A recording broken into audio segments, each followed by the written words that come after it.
گزرے ہوئے وقتوں کی بات ہے کہ ایک آدمی نے سالوں کی محنت سے پیسہ جوڑ جوڑ کر اپنی بیوی اور بچوں کے لیے ایک خوبصورت نیا گھر تعمیر کیا۔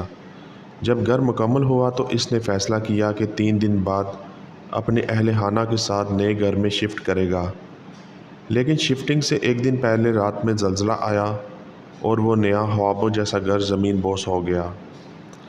اگلی صبح جب محلے والے عزیز و اقارب افسوس کے لیے ملبے پر کھڑے تھے تو اچانک گھر کا مالک ہاتھ میں مٹھائی کا ڈبہ لے کر پہنچا اور سب میں مٹھائی بانٹنے لگا۔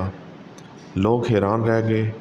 ایک صاحب نے غصے سے پوچھا، کیا تمہارا دماغ خراب ہو گیا ہے؟ اتنا بڑا نقصان ہوا اور تم خوشیاں بانٹ رہے ہو؟ گھر کے مالک نے مسکرا کر جواب دیا، نہیں، میں تو اپنے رب کا شکر ادا کر رہا ہوں کہ زلزلہ ایک رات پہلے آیا۔ اگر میں اپنے بچوں کے ساتھ اس گھر میں ہوتا تو آج مٹھائی نہیں بانٹ رہا ہوتا، ملبے کے نیچے دفن ہو چکا ہوتا۔ ناظرین اکرام، زندگی میں ہمیشہ 2 پہلو ہوتے ہیں، ایک شکایت کا، دوسرا شکر کا۔ ہم کیا سوچتے ہیں، یہی ہماری سوچ اور ایمان کی پہچان ہے۔ امید کرتا ہوں کہ آج کی ہماری سٹوری آپ کو پسند آئی ہوگی۔ اگر سٹوری پسند آئی ہے تو چینل کو سبسکرائب کر دیں اور ویڈیو کو لائک اور اپنے دوستوں کے ساتھ شیئر کر دیں۔